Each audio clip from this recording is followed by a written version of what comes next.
எல்லாருக்கும் வணக்கங்க. இன்னைக்கு நம்ம என்ன தகவல் பார்க்க போறோம்னா, பாகிஸ்தான் அரசாங்கமும் அவங்களோட ராணுவமும் பிஓகேல வாழற 50 லட்சம் மக்களை பத்தி கொஞ்சமும் கவலைப்படாம அவங்களுக்கு எதிரான தாக்குதல்கள் இப்ப கண்மூடித்தனமா கட்டவிழ்த்து விட்டுருக்காங்க.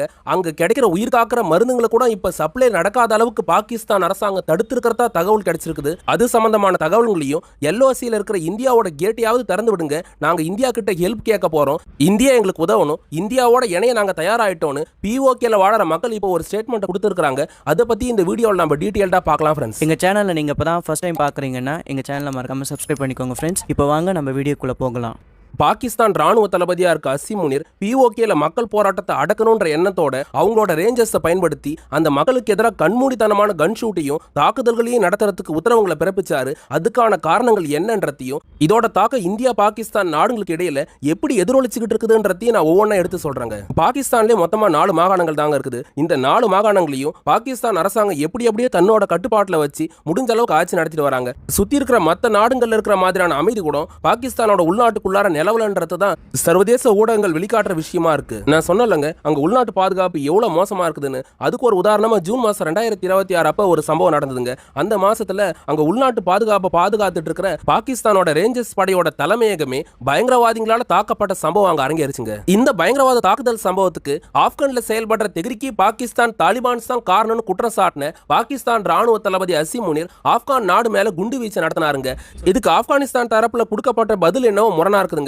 அவங்க என்ன சொல்றாங்கன்னா, இந்த தாக்குதலை எங்க நாட்டுல இருந்து யாரும் நடத்தல, பாகிஸ்தானோட உள்நாட்டுக்குள்ளார செயல்பட்டு இருக்கிற ஐஎஸ் பயங்கரவாத அமைப்பு தான் அவங்களோட ரேஞ்சர்ஸ் படையோட தலைமையகத்தை தாக்குச்சுன்னு ஆப்கான் தரப்புல சொல்லப்பட்டுச்சு. இப்படி உள்நாட்டு பயங்கரவாதத்தை கட்டுப்படுத்த வக்கில்லாத பாகிஸ்தான் ராணுவத்தை வழி நடத்திக்கிட்டு இருக்கிற அவங்களோட அசீம் முனீர் பாகிஸ்தான் ஆக்குபைடு காஷ்மீர்ல வாழ்ந்துட்டு இருக்கிற அப்பாவி மக்கள் மேல கண்மூடித்தனமான தாக்குதல் அவர் நடத்திக்கிட்டு இருக்காருங்க. இது ஒரு பக்கம் இருக்க, அந்த மக்கள் தரப்புல பார்த்தனா அவங்க இந்தியா சுதந்திரம் வாங்கினப்ப அந்த பகுதி மட்டும் பாகிஸ்தான் வந்து கைப்பற்றினாங்க. அப்பையில இருந்து இப்ப வரைக்குமே அவங்க பெருசா பாகிஸ்தான் ஆட்சியாளர்களுக்கு எதிராக எந்த ஒரு போராட்டங்களையும் நடந்ததே கிடையாதுங்க.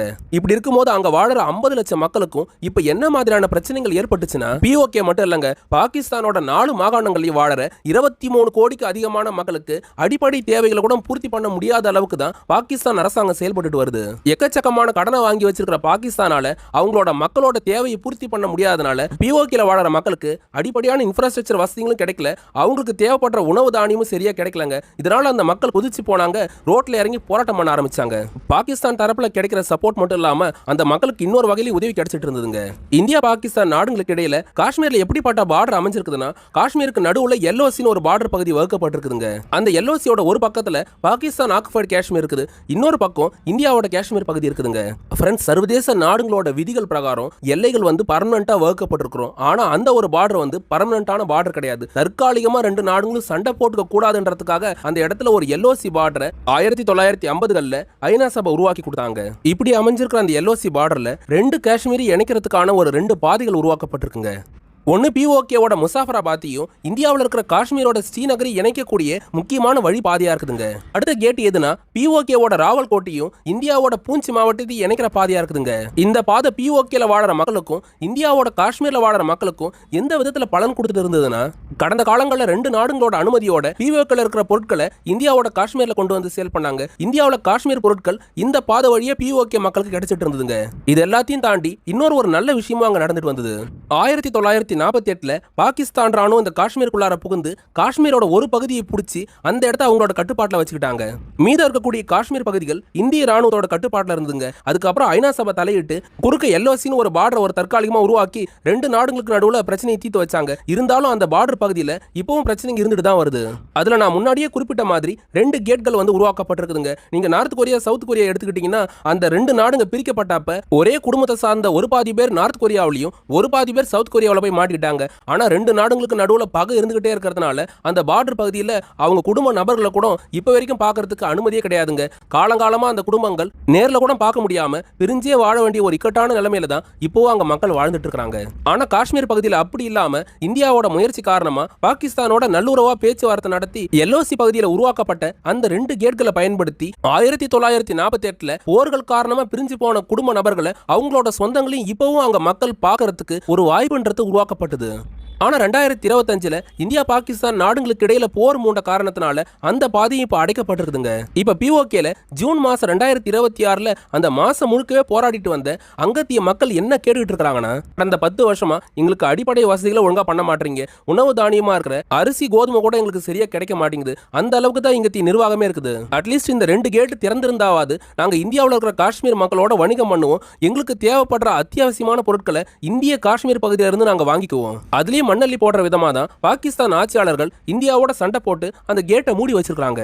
இது எல்லாத்தையும் முன் வச்சு போராடிட்டு இருந்த பிஓகே மக்களோட தலையில இடி விடுற விதமா பாகிஸ்தான் அரசாங்கம் என்ன அறிவிப்பை கொடுத்தாங்கன்னா, பாகிஸ்தான் ஆக்குபைடு காஷ்மீர்ல இருக்கிற கில்கிட் பல்டிஸ்தான் ஆசாத் காஷ்மீர் பகுதிகளுக்கு நாங்க தேர்தல் நடத்த போறோம். இங்க இருக்கிற 48 தொகுதிகள்ல 12 தொகுதிகளை நாங்க பாகிஸ்தான்ல இருந்து பிஓகேக்கு இடம்பெயர்ந்த மக்களுக்கு கொடுக்க போறோம்னு பாகிஸ்தானோட ஷெபாஸ் ஷெரீப் அரசாங்கம் அறிவிப்பு வெளியிட்டாங்க. இந்த ஒரு அறிவிப்பு தான் பிஓகே மக்களோட மனசுல இன்னும் கொதிப்பை ஏற்படுத்துச்சுங்க. வீதியில வந்து போராடுறதுக்கு அவங்கள தூண்டுச்சு. இதுல அங்க மக்களுக்கு துணையா நின்னது ஜம்மு காஷ்மீர் அவாமி ஆக்ஷன் கமிட்டின்னு அழைக்கப்படுற ஒரு சிவில் ஆர்கனைசேஷன் தான் அங்க மக்களுக்கு ஆதரவா நின்று போராடிட்டு வந்தாங்க. அந்த அமைப்பு இந்தியாவுக்கு ஆதரவா செயல்படுது, அவங்க இந்தியாவோட குரலா செயல்படுறாங்கன்னு ஒரு குற்றச்சாட்டை முன் வச்சு பாகிஸ்தானை இப்ப ஆட்சி நடத்திக்கிட்டு இருக்கிற அசீம் முனீர் அந்த அமைப்பை தடை விதிக்கிறோம், அந்த அமைப்பு ஒரு பயங்கரவாத அமைப்புன்னு முத்திர குத்தி அவங்களுக்கு எதிராக தடை உத்தரவை பிறப்பிச்சு வச்சிருந்தாரு. இப்படி தொடர் அழுத்தங்கள் காரணமா ஷெபாஸ் ஷெரீப் அரசாங்கத்துக்கு எதிராகவும் அவங்களோட அசீம் முனீர் ராணுவத்துக்கு எதிராக அங்க மக்கள் வீதிகளில் தீவிரமா போராட்டம் நடத்த ஆரம்பிச்சாங்க. அப்படி தங்களோட தேவைகளுக்காக போராடுற மக்கள் என்ன கேட்கறான்னு கூட காதுல வாங்காம ராணுவ தளபதி அசீம் முனீரும் பாகிஸ்தானோட இப்போதைய பிரதமராக இருக்க ஷெபாஸ் ஷெரீப்பும் என்ன பண்ணாங்கன்னா, போராடுற மக்களுக்கு எதிராக அவங்களோட இன்டர்னல் செக்யூரிட்டியை பாத்துக்கிற ரேஞ்சர்ஸ் படையை பயன்படுத்தி கன் ஷூட் பண்ண ஆரம்பிச்சாங்க. இந்த கன் ஷூட்ல இப்ப வரைக்கும் பிஓகேல வாழ்ந்துட்டு இருக்க மக்கள்ல 600 பேருக்கு மேல இறந்து போயிருக்கிறதா சர்வதேச ஊடகமா இருக்கிற ராய்டர்ஸ் வந்து செய்தி வெளியிட்டு இருக்காங்க. இதையும் தாண்டி பிஓகேல வாழ்ந்துட்டு இருக்கிற மக்களுக்கு அசீம் முனீர் பண்ண கொடுமையான காரியம் என்னன்னா, அந்த மக்களுக்கு டே டு டே லைஃப்ல தேவைப்படுற உயிர் காக்கிற மருந்துங்க கூட கிடைக்காத அளவுக்கு அவர் தடுத்து வச்சிருக்கிறதா தகவல் வந்திருக்குதுங்க. அங்க போராடுற மக்களை எப்படியாவது ஒடுக்கணும்ன்ற மனநிலையில அங்க வாழ்ந்துட்டு இருக்கிற மக்களுக்கு உணவு, அதுக்கப்புறம் இந்த மாதிரி மருத்துவ பொருள் கிடைக்காத அளவுக்கு 85,000 சதுர கிலோமீட்டர் பரப்பளவு கொண்ட அந்த பிஓகே பகுதியில செயற்கையான தட்டுப்பாட்டை அசீம் முனீர் ஏற்படுத்திக்கிட்டு இருக்காங்க. பிஓகே பகுதியில் இருக்கிற கில்கிட் பல்டிஸ்தான் ஆசாத் காஷ்மீர் பகுதிகளை பாகிஸ்தானோட இணைக்கிற முக்கியமான சாலை பகுதியா இருக்க ராவல்கோட் சாலையை பாகிஸ்தான் ராணுவம் தடுத்து இருக்கிறதுனால அங்க மக்களுக்கு அத்தியாவசிய பொருள் கிடைக்கிறதுல மிகப்பெரிய தட்டுப்பாடு ஏற்பட்டு அவங்க ரொம்ப வேதனைப்பட்டு வராங்க. இப்படியான நிலைமையில தான் அங்க பாகிஸ்தான் ராணுவத்தால தடை செய்யப்பட்டிருக்கிற ஜாக் அமைப்போட லீடர்கள்ல ஒருத்தரா இருக்கிற சர்தார் அமன் கான் என்ன விஷயத்தை பேசியிருக்கிறாருன்னா, பாகிஸ்தானோட கட்டுப்பாட்டுல வாழ்ந்துட்டு இருக்கிற காஷ்மீர் மக்களுக்கு பாகிஸ்தான் நாடு தேவையில்ல, ஆனா பாகிஸ்தானோட ஆட்சியாளர்களுக்கு தான் எங்களோட காஷ்மீர் நிலப்பரப்பு தேவைப்படுது. தன்னோட இன்டர்னல் பாலிடிக்ஸ்க்காகவும் இந்தியாவோட சண்டை போடணும்ன்ற ஒரே காரணத்துக்காக இந்த பிஓகே பகுதியை தான் கையில வச்சுக்கிட்டு பாகிஸ்தான் ஆட்சியாளர்கள் எங்களுக்கு எதிரான அடக்குமுறையில் ஈடுபட்டு வராங்க. பாகிஸ்தான் ராணுவம் அவங்களோட 4 மாகாணத்துக்கு ராணுவமா செயல்படல, எங்களோட பிஓகேன்ற ஒரே பகுதிக்கு மட்டும்தான் ராணுவமா செயல்பட்டு எங்க மேல அடக்குமுறையை காட்டிட்டு வராங்க. பாகிஸ்தான் ரேஞ்சர்ஸாலையும் அவங்களோட ராணுவத்தாலையும் நாங்க ஒவ்வொரு நாளும் வேதனை அனுபவிச்சுட்டு வரோம். எங்களை பாகிஸ்தான் கிட்ட இருந்து காப்பாத்துறதுக்கு இந்தியா தான் உதவி பண்ணணும்னு சர்தார் அமன் கான் பேசியிருக்காருங்க. இது மட்டும் இல்லாம இந்தியாவும் ஐநா சபையும் பாகிஸ்தான் கிட்ட இருந்து எங்களை காப்பாற்றணும்னு அவர் தரப்புல ஸ்டேட்மெண்ட் கொடுத்திருக்காருங்க. ஃப்ரெண்ட்ஸ், அங்க ஜாக் கூட்டமைப்பு மட்டும் இல்லாம அங்க வாழற பெரும்பான்மையான மக்கள் தரப்புல இருந்து என்ன குரல் எழுப்பப்பட்டு வருதுன்னா, கேள்வி கேட்கிற எங்க மக்களுக்கு எதிராக அடக்குமுறையை காட்டணும்ன்ற ஒரே நோக்கத்தோட தான் பாகிஸ்தான் ஆட்சியாளர்கள் செயல்பட்டு வராங்க. காஷ்மீரை தற்காலிகமா பிரிச்சு வச்சிருக்கிற அந்த எல்ஓசி பார்டர் பகுதியில் அமைஞ்சிருக்கிற முசாஃபராபாத், அதுக்கப்புறம் ராவல்கோட் பகுதியில் இருக்கிற கேட்டை திறக்கிறதுக்கு இந்தியா முன் வரணும். எங்களுக்கு பாகிஸ்தான் உதவலனாலும் ஸ்ரீநகர்ல வாழ்ந்துட்டு இருக்கிற காஷ்மீர் மக்கள் எங்களுக்கு உதவி பண்ணுவாங்க. இப்படியே எங்களுக்கு எதிரான அடக்குமுறை நீடிச்சா இந்த 2 கேட்டையும் திறந்து நாங்க இந்தியாவுக்குள்ளார நுழைவோம். எங்களுக்கு தேவைப்படுற அரிசி, கோதுமை, மருந்து பொருள் உட்பட எல்லா அத்தியாவசியமான பொருட்களையும் காஷ்மீர் மக்களும் இந்தியாவை எங்களுக்கு கொடுத்து உதவுவாங்கன்ற நம்பிக்கை எங்களுக்கு இருக்குதுன்னு பிஓகே மக்கள்ல பெரும்பான்மையான மக்கள் அந்த கேட்டை திறந்து விடுங்க, இந்தியா எங்களுக்கு உதவ முன் வரணும்னு கேட்டுட்டு இருக்காங்க. ஃப்ரெண்ட்ஸ், பாகிஸ்தான் ஆக்குபைடு காஷ்மீர்ல வாழற 50 லட்சம் மக்களுக்கு எதிராக அந்த நாட்டு ராணுவம் நடத்திட்டு இருக்கிற தாக்குதலுக்கு எதிராக இந்தியா என்ன பதிலடி கொடுத்திருக்காங்கன்னா, பாகிஸ்தானோட அடக்குமுறையில இருந்து வெளியே வரணும்னு பிஓகேல வாழற மக்கள் முடிவு பண்ணிட்டாங்க. 1971 கிழக்கு பாகிஸ்தான் மேல அடக்குமுறையை காட்டினதுனால தான் இன்னைக்கு அந்த பகுதி ஒரு நாடா, வங்கதேசன்ற பேர்ல தனி நாடா இயங்கிட்டு இருக்குது. பாகிஸ்தான் அரசாங்கத்துக்கிட்டே அவங்க ராணுவத்துக்கிட்டையும் கடந்த 70 வருஷமா நாங்க சொல்றது என்னன்னா, அத்துமீறி ஆக்கிரமிப்பு பண்ணி வச்சிருக்கிற அந்த காஷ்மீர் நிலப்பரப்பை எந்த போரும் இல்லாம இந்தியா கிட்ட ஒப்படைக்கிறது தான் பாகிஸ்தானுக்கு நல்லது. பிஓகே மக்களும் இப்ப தயாராயிட்டாங்க. எந்த பிரச்சனையும் இல்லாம 85,000 சதுர கிலோமீட்டர் பரப்பளவு கொண்ட பிஓகே பகுதியை இந்தியா கிட்ட ஒப்படைக்கணும்னு இந்தியா தன்னோட ஸ்டேட்மெண்ட்டை கொடுத்திருக்காங்க. பாகிஸ்தான் ஆக்குபைடு காஷ்மீர்ல வாழற 50 லட்சம் மக்கள் இந்தியாவோட இணையத்தை பத்தி நீங்க என்ன நினைக்கிறீங்கன்றத கமெண்ட்ல பதிவு பண்ணுங்க. இதோட இந்த வீடியோ முடிச்சுக்கிறேங்க. இப்படி நிறைய டிஃபென்ஸ் ஜியோ பாலிடிக்ஸ் தகவலை தெரிஞ்சுக்க நம்ம சேனலை சப்ஸ்கிரைப் பண்ணிக்கோங்க, தொடர்ந்து சப்போர்ட் பண்ணுங்க. யூடியூபோட சூப்பர் தேங்க்ஸ் ஆப்ஷன் பக்கத்துல நாங்க கொடுத்திருக்கிற QR கோடை பயன்படுத்தி எங்களுக்கு சில நண்பர்கள் உதவி பண்றாங்க. நீங்களும் உதவ நினைச்சீங்கன்னா இந்த வழிகளை பயன்படுத்தி எங்களுக்கு ஹெல்ப் பண்ணலாம் ஃப்ரெண்ட்ஸ். ரயில்வே எக்ஸாம் TNPSC ஏத்த சில புத்தகங்களை நாங்க டேக்டு ப்ராடக்ட்ஸா கொடுத்திருக்கோம், அதையும் போய் செக் பண்ணி பாருங்க. வல்லரசுகள் போர் நடத்தி என்னங்க சாதிக்க போறாங்க? இந்த போர்கள் எல்லாத்தையும் அடியோட கை விட்டுட்டு மக்களுக்கான அடிப்படை தேவையா இருக்க கல்வி, உணவு, மருத்துவத்துக்கு அவங்க முக்கியத்துவம் கொடுக்கணுங்க. மற்றும் ஒரு டிஃபென்ஸ் ஜியோ பாலிடிக்ஸ் தகவலோட நாளைக்கு உங்களை வந்து சந்திக்கிறேன். அது வரைக்கும் உங்ககிட்ட இருந்து விடை பெறுவது ஆல் இன் தமிழ்.